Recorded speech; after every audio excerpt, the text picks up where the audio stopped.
آج تو میرے ساتھ موئے موئے ہو گیا۔ آدھا گھنٹہ لگا کے کلیننگ کی تھی، بیڈ سیٹ کیا تھا، لیکن وہ ویڈیو ریکارڈ ہی نہیں ہوئی۔ خیر باقی کی کلیننگ کو کنٹینیو کیا اور بس خود سے ہی باتیں کر رہی تھی۔ میں اب آہستہ آہستہ خود کو اپنی ہی ذات کا عادی بنا رہی ہوں، کیونکہ لوگوں کا کیا ہے، وہ تو وقت اور ضرورت کے ساتھ بدل جاتے ہیں۔ جو آج ہمارے ساتھ ہیں وہ کل کو کسی اور کے ساتھ ہوں گے، اس لیے اپنی ذات سے بہتر کوئی دوسرا سہارا نہیں۔ میں نے لوگوں کو پرکھا، سمجھا اور پھر جانا کہ اس دنیا میں اتنی بے حسی ہے کہ اگر ہم اپنا سب کچھ بھی قربان کر دیں تو لوگ یہی ظاہر کریں گے کہ قربانی ان کا حق ہے اور ہمارے خلوص کا کوئی مول نہیں۔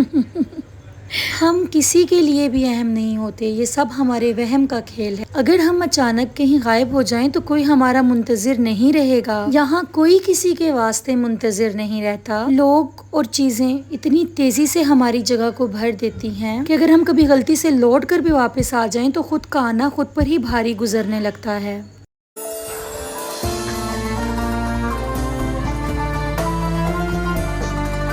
روم کی کلیننگ کے بعد میں نے اپنے لڈو کو سلا دیا تھا، کیونکہ پھر وہ مجھے سکون سے باہر کی کلیننگ نہیں کرنے دیتے۔ آئزل فاطمہ بھی سو رہی تھی اور عنایا فاطمہ چھت پر تھی۔ بارش کا موسم تھا تو عنایا فاطمہ کھیل رہی تھی۔ تو میں کہہ رہی تھی کہ اگر آپ اس گمان میں ہیں کہ آپ نے کسی کے لیے بہت کچھ کیا، وقت دیا، اپنی نیند خراب کی، سونے کا وقت تبدیل کیا، اپنی عادات و اطوار، لہجہ اور زندگی جینے کے انداز بدل ڈالے، تو یہ سب کر کے اگلے انسان کی نظر میں بڑی اہمیت ہوگی۔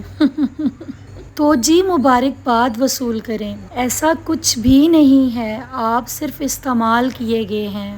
اچھا مجھے نا چھوٹی چھوٹی باتوں پر بہت جلدی غصہ آ جاتا ہے، میں بہت جذباتی ہوں، لیکن بانو قدسیہ کہتی ہیں جذباتی ہونا، جلد غصہ کرنا، چھوٹی چھوٹی باتوں کو دل پر لینا اور جلد رو دینا ایک صاف دل انسان کی نشانی ہوتی ہے۔ اس کی وجہ جذبات میں شدت کا ہونا ہے۔ یہ سب خوبیاں کبھی کسی منافق میں نہیں پائی جاتی اور میں ان کی اس بات سے 100% ایگری کرتی ہوں۔ واقعی یہ چیزیں کسی منافق میں نہیں پائی جاتی اور مجھ جیسے لوگ، یعنی کہ ہر بات پر رو دینے والے، جذباتی، رشتوں کو دماغ سے بڑھ کر دل سے نبھاتے ہیں، ایسے لوگ دوسروں کے لیے کسی نعمت سے کم نہیں ہوتے، لیکن خود کے لیے بہت بڑی اذیت کا باعث بنتے ہیں۔ اچھا میں اپنی امی کے گھر چلی گئی تھی کام وغیرہ کر کے، لڈو کھیل رہے تھے، جیسے ہی میں نے ویڈیو ریکارڈ کرنا سٹارٹ کی لڈو چڑ رہے تھے۔ اللہ پاک میری امی کو ہمیشہ سلامت رکھے، میرا جب بھی دل پہ بوجھ ہوتا ہے اپنی امی کے گھر چلی جاتی ہوں۔ ظاہر ہے امی کے علاوہ اس دنیا میں ہمارا اور ہے ہی کون۔ دعاؤں میں یاد رکھیے گا۔ اللہ حافظ۔